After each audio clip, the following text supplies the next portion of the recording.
ہے کہ مالک ذوالجلال شرح صدر کے ساتھ صحیح کہنے کی توفیق نصیب فرمائے۔ کہنے سننے کے بعد رب ذوالجلال ہم سب کو عمل کرنے کی توفیق نصیب فرمائے۔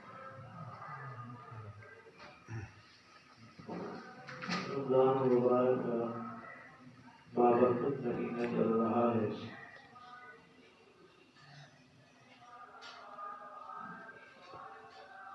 رمضان المبارک کے مہینے میں عام طور پر لوگ زکوٰۃ کی ادائیگی کرتے ہیں، تو اسی سلسلے میں آج کے مختصر سے وقت میں زکوٰۃ کے متعلق فضائل اور مسائل عرض کریں گے۔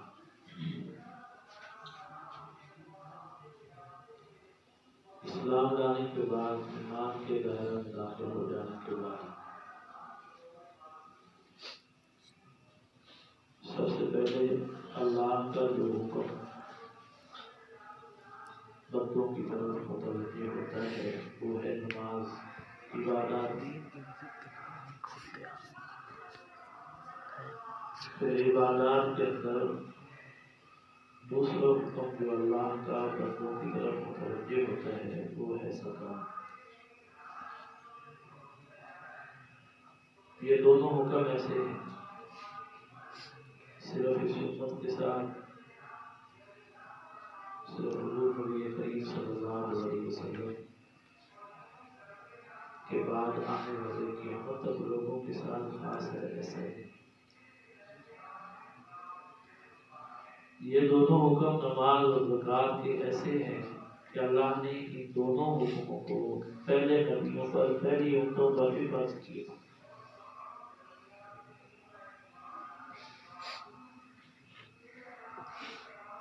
قرآن کریم اس کی کئی ایک مثالیں بھی بیان کرتا ہے۔ حضرت اسماعیل نے اپنی قوم والوں سے یہ کہا تھا کہ اللہ تبارک و تعالیٰ تمہیں نماز بھی حکم کرتا ہے اور زکوٰۃ کا بھی حکم کرتا ہے۔ حضرت عیسیٰ علیہ السلام نے اپنی قوم سے کہا تھا کہ اللہ تبارک و تعالیٰ تمہیں نماز کی بھی وصیت کرتا ہے، زکوٰۃ کی بھی وصیت کرتا ہے۔ نماز اور زکوٰۃ یہ جب سے دنیا قائم ہوئی ہے، اللہ نے ان دو حکموں کو ہر امت کے اندر لاگو کیا ہے اور ہر امت پر فرض کیا ہے۔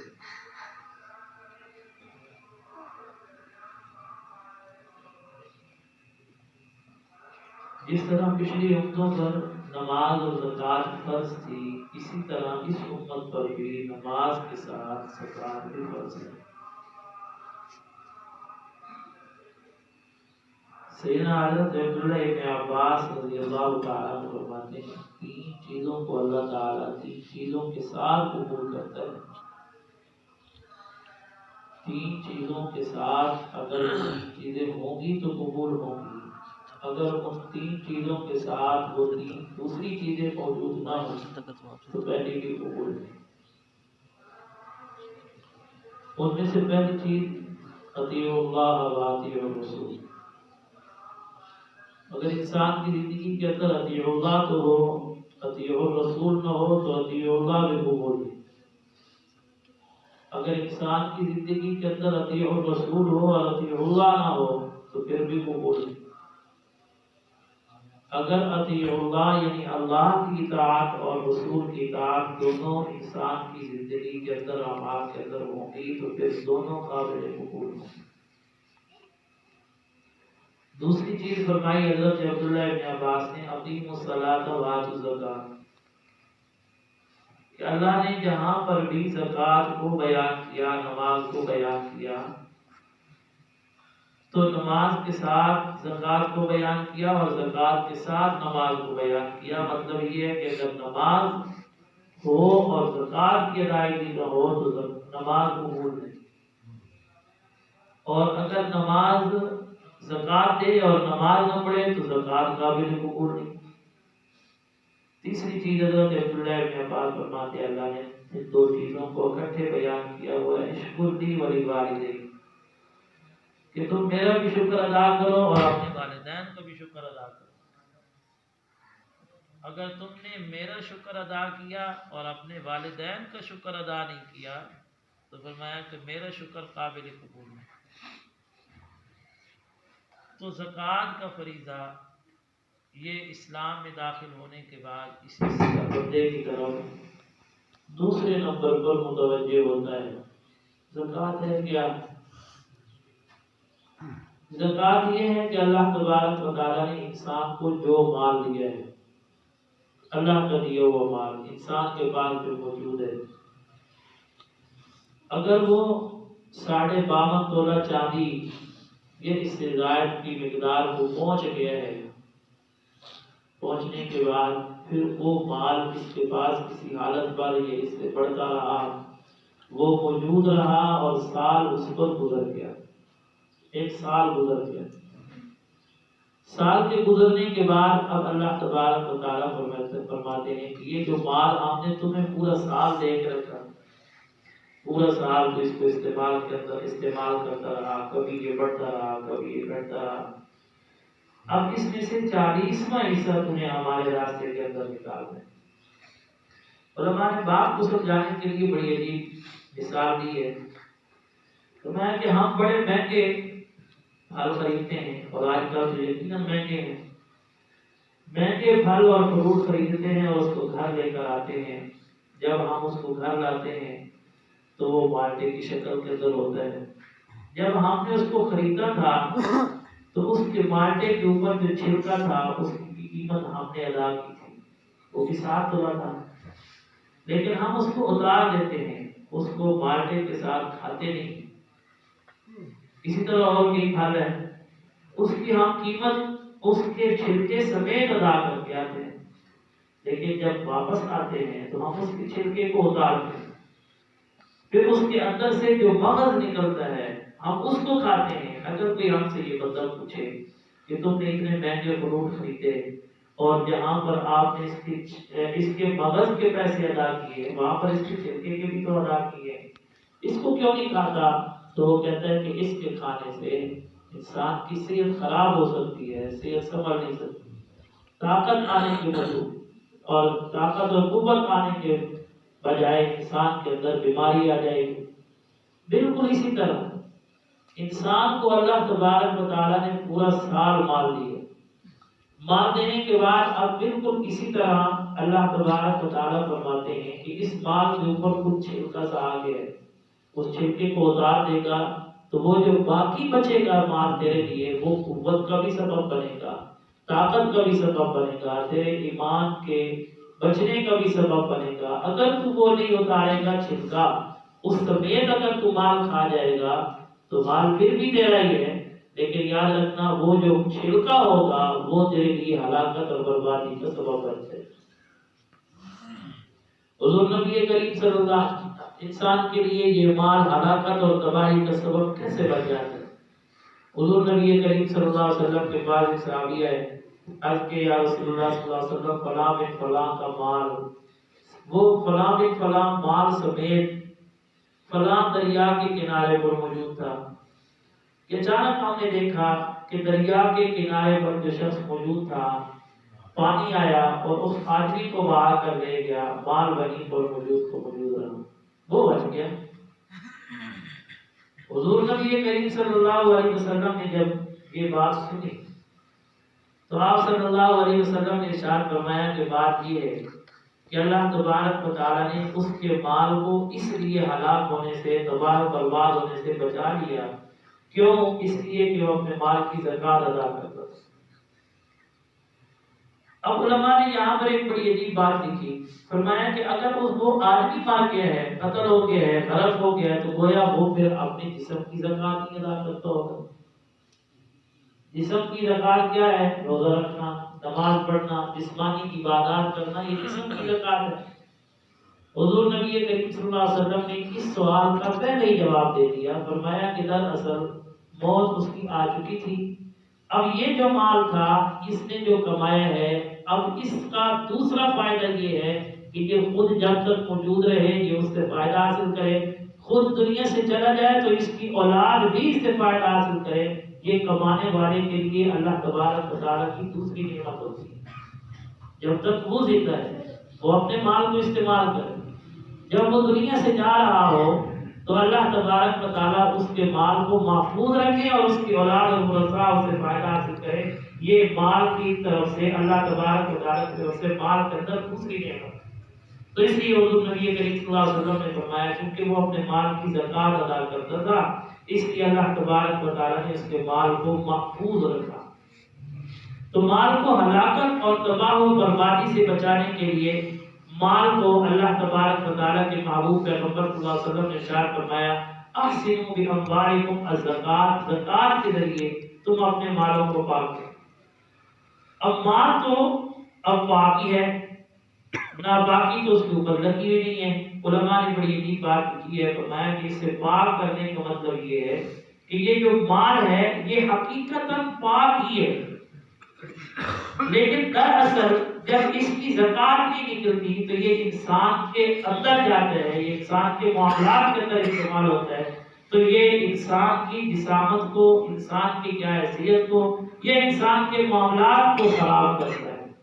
اس لیے تم پہلے اس کو پاک کر دو تاکہ جب یہ انسان کے استعمال کے اندر آئے تو اس کے معاملات کے اندر خرابی پیدا نہ کرے. اب انسان کے معاملات کیا ہے؟ انسان مال خرچ کرتا ہے اپنے جسم پر اس لیے کہ وہ انسان کیا ہے؟ صحت مند رہے.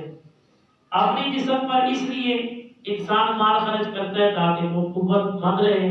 لیکن ہوتا کیا ہے؟ وہی مال اور وہی جو اس نے اپنی ذات پہ خرچ کیا ہوتا ہے، جب بعد کے اندر ڈاکٹر اس کا ٹیسٹ کرواتے ہیں تو ڈاکٹر پہلے پوچھتے ہیں کہ آپ نے فلاں چیز کھائی ہے، وہ کہتے ہیں کہ جی فلاں چیز کھائی ہے.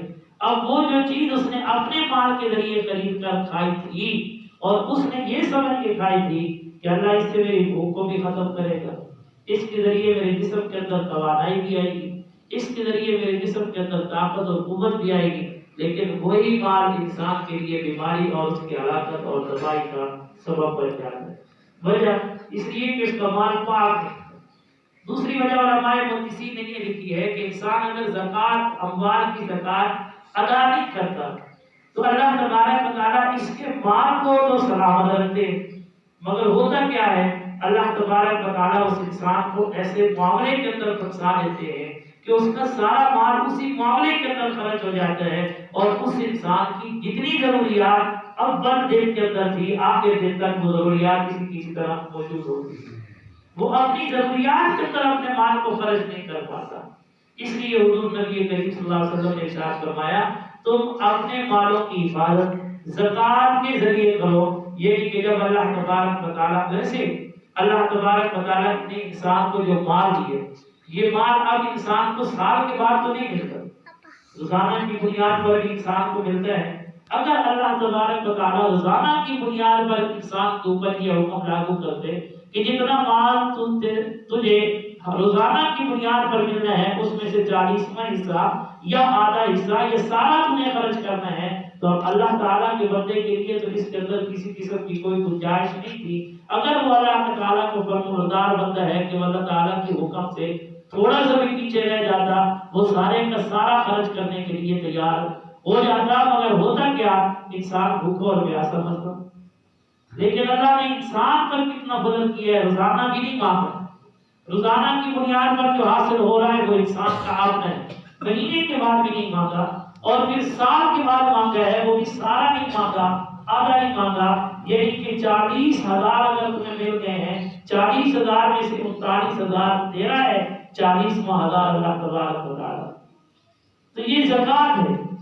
حضور نبی کریم صلی اللہ علیہ وسلم نے ارشاد فرمایا میرے پاس جبرائیل امین آئے اور انہوں نے آ کر یہ کہا کہ یا رسول اللہ، اللہ تبارک و تعالیٰ فرماتے ہیں آپ کی امت میں سے جو بندہ 1 پیسہ میرے راستے کے اندر خرچ کرے گا ہم اس کو اس کے بدلے کے اندر 10 گنا دیں. حضور نبی کریم صلی اللہ علیہ وسلم نے ارشاد فرمایا کہ میں نے جبرائیل امین سے کہا کہ میں اس پہ راضی نہیں، من جاء بالحسنۃ فلہ عشر امثالها، میں اس پر راضی نہیں.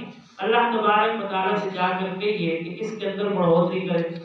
اللہ تبارک و تعالیٰ نے دوسری نعمت یہ ادا کی کہ اے پیغمبر آپ کی امت میں سے جو بندہ میرے راستے کے اندر 1 روپے خرچ کرے گا ہم اس کو کمثل حبۃ انبتت سبع سنابل فی کل سنبلۃ مئۃ حبۃ، ہم اس کو اس 1 روپے کے بدلے کے اندر 700 گنا بڑھا کر دیں، اجر و ثواب دیتے۔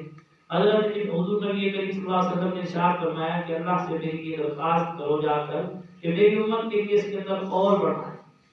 تو اللہ تبارک و تعالیٰ نے پھر یوں کہا کہ آپ کی امت میں سے جو میرے راستے کے اندر خرچ کرے گا وہ کیا ہے، میرے اوپر قرض ہوگا۔ من ذا الذی یقرض اللہ قرضا حسنا، وہ میرے لیے اچھا قرض دینے والا ہے۔ یا اللہ پھر اس قرض کی ادائیگی کیسے ہوگی؟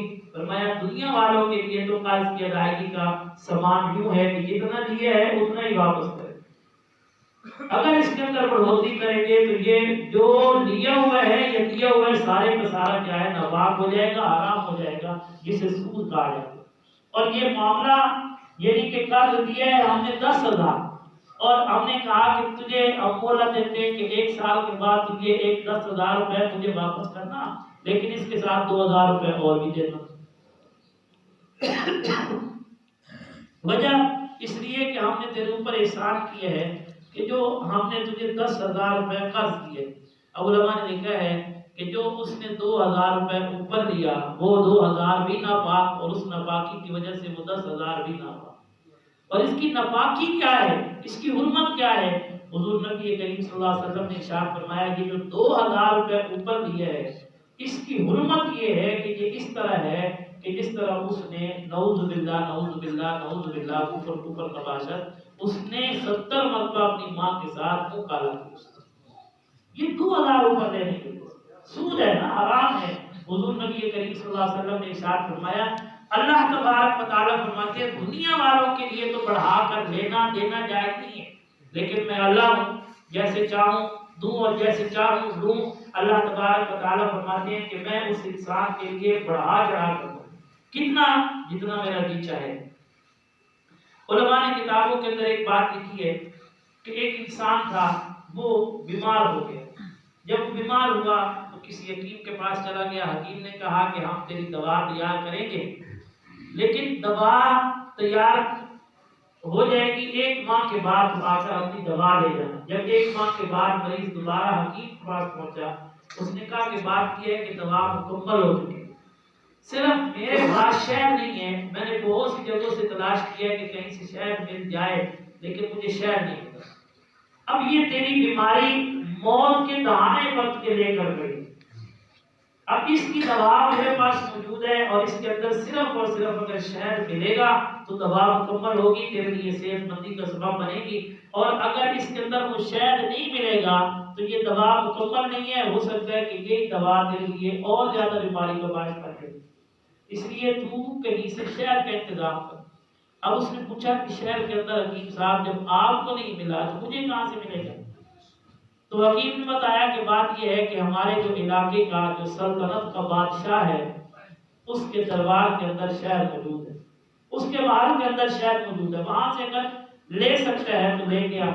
اب اس انسان نے پیالہ اٹھایا، رات کا وقت تھا، آ کر بادشاہ کے دربار پر آ کر کھڑے ہو، دستک دینے لگا، باہر آیا، دربار پوچھا کون ہے، تو اس نے بتایا کہ میں رعایا سے ایک انسان ہوں، ایک بار تو بادشاہ سے کہیے کہ مجھے اس پیالے کے اندر تھوڑا سا شہد دے دے، میری موت اور زندگی کا مسئلہ ہے۔ اب اس نے اس سے پیالہ لیا اور بادشاہ کی خدمت کے اندر پہنچا کہ بادشاہ سلامت فلاں علاقے کا بڑا بندہ جو آپ کی رعایا میں سے ہے وہ اس پیالے کے اندر تھوڑا سا شہد مانگتا ہے۔ تو بادشاہ نے کہا کہ تم جاؤ اور اس دروازے کو کھولو جس کے اندر ہمارے خزانے کی چیزیں پڑی ہوئی ہیں، وہاں پر جو شہد کے وہ بڑے بڑے ٹین پڑے ہوئے ہیں ان میں سے 10 ٹین اٹھا کر اس انسان کو دے دو۔ اب وہ دربار میں لگا کہ حضرت پورے علاقے کے اندر کہیں سے شہد مل ہی نہیں رہا، لوگ شہد کی وجہ سے پریشان ہیں، اور وہ بندہ زندگی کی وجہ سے زندگی کو پانے کے لیے اپنی دوائی کے استعمال کرنے کے لیے آپ کے پاس آیا صرف اتنا سا شہد لینے کے لیے کہ ہمیں پیالے کے اندر اتنا سا شہد دے دیجیے، آپ اس کے لیے 10 ٹین دینے کا اعلان کر رہے ہیں۔ کہا کہ اس نے مانگا تھا اپنی وسعت کے مطابق ہم دیں گے، اپنی وسعت کے مطابق۔ اللہ تبارک و تعالیٰ نے کیا فرمایا کہ جب کوئی بندہ میرے راستے کے اندر مال خرچ کرتا ہے، زکات دیتا ہے، تو ہم اس کو بڑھا چڑھا کر دیں گے۔ کتنا دیں گے؟ ہم دیں گے اپنی حیثیت کے مطابق، اللہ دے گا اپنی رحمت کی وسعت کے مطابق۔ لیکن حضور نبی کریم صلی اللہ علیہ وسلم نے پھر فرمایا کہ اس پر بھی اللہ سے کہیے کہ وہ کیا کرے، بڑھوتری کر کے میری امت کے لوگوں کے لیے، کیونکہ میری امت پر جو وقت آئے گا وہ میں جانتا ہوں، جب ان کے سامنے اتنا زیادہ ہوگا کہ پھر وہ اللہ تعالیٰ کے راستے کے اندر خرچ کرنے سے ہچکچائیں گے نہیں۔ تو اللہ تبارک و تعالیٰ نے چوتھے نمبر پر فرمایا کہ یا رسول اللہ، آپ، اللہ تعالیٰ فرماتے ہیں آپ کی امت میں سے جو بندہ 1 روپیہ خرچ کرے گا بغیر حساب، اللہ تبارک و تعالیٰ اس بندے کو بغیر حساب و کتاب کے عطا کرے۔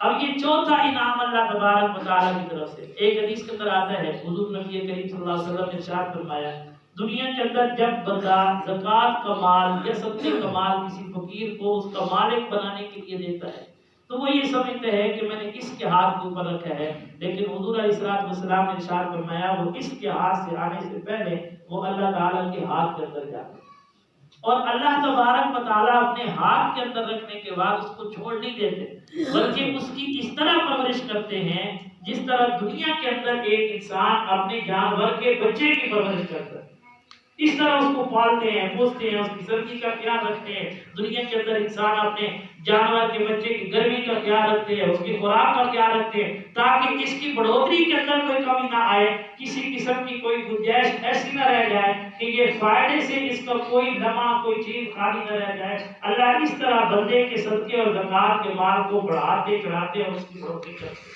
پرورش کرتے۔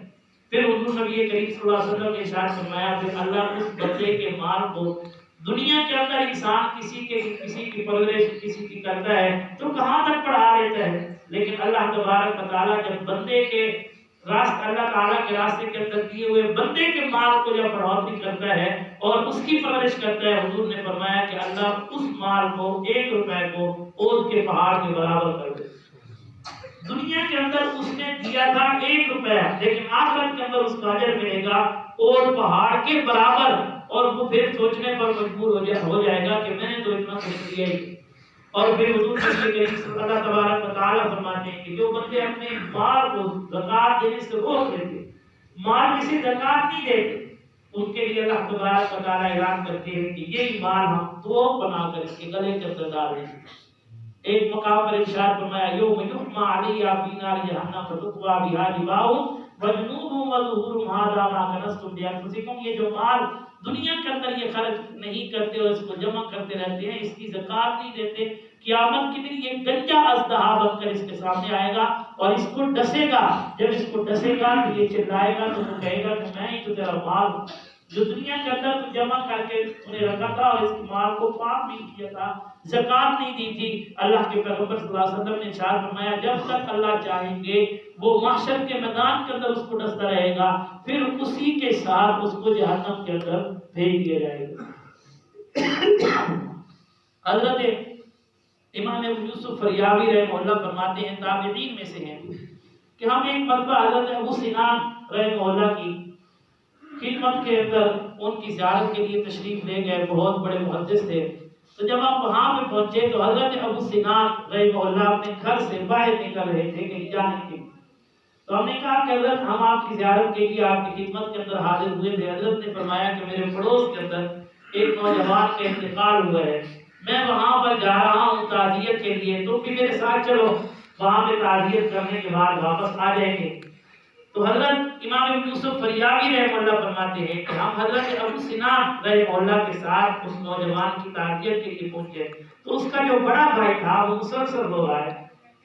حضرت ابو سنان رحمہ اللہ نے اس کو تسلی دی، کہا کہ بھئی دنیا کے اندر موت ہر ایک کو آنی ہے، اور یقیناً آپ کو اس چیز کا دکھ ہے کہ آپ کا بھائی تھا، آپ کا والد تھا، آپ سے جدا ہو گیا، تو موت تو ہر ایک پر آنی ہے۔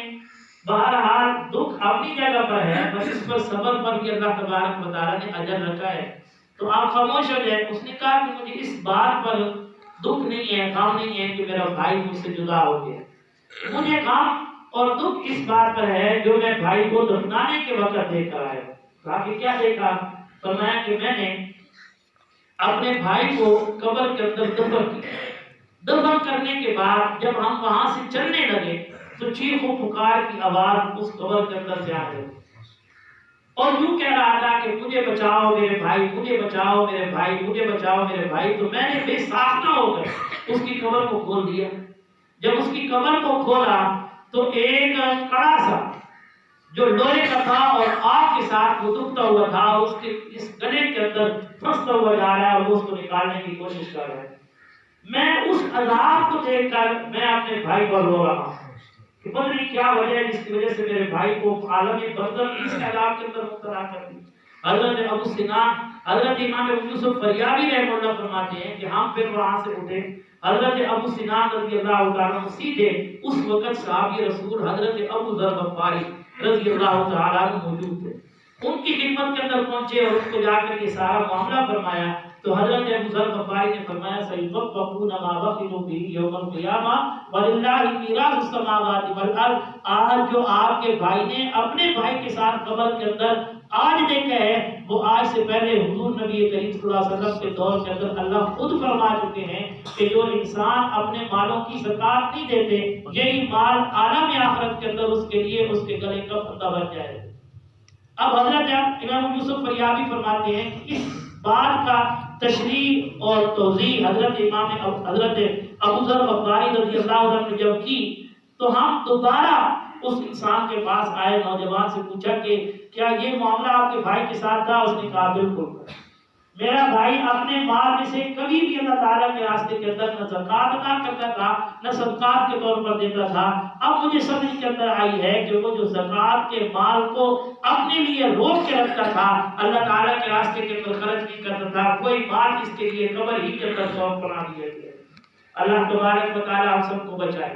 تو ہر زکات جو ہے نماز کے ساتھ، جیسے میں نے شروع کے اندر کہا، حضرت عبداللہ ابن عباس فرماتے ہیں تین چیزوں کے بغیر قبول نہیں ہوتی۔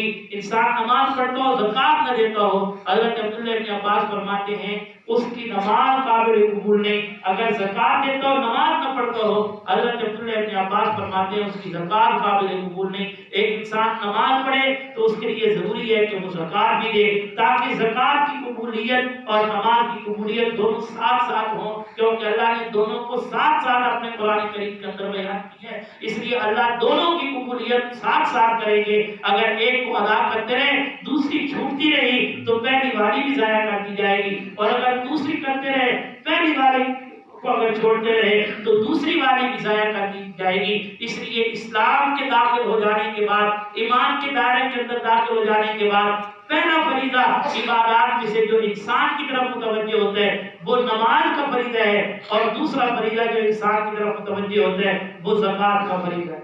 اللہ تبارک و تعالیٰ سے دعا ہے اللہ ہمیں اپنے مالوں کی زکات ادا کرنے کی توفیق نصیب فرمائے۔ پہلے بھی عرض کر چکا ہوں نماز کے اوپر بھی کہ ہمارے مدرسے کا UPSC پہلے پچھلے دنوں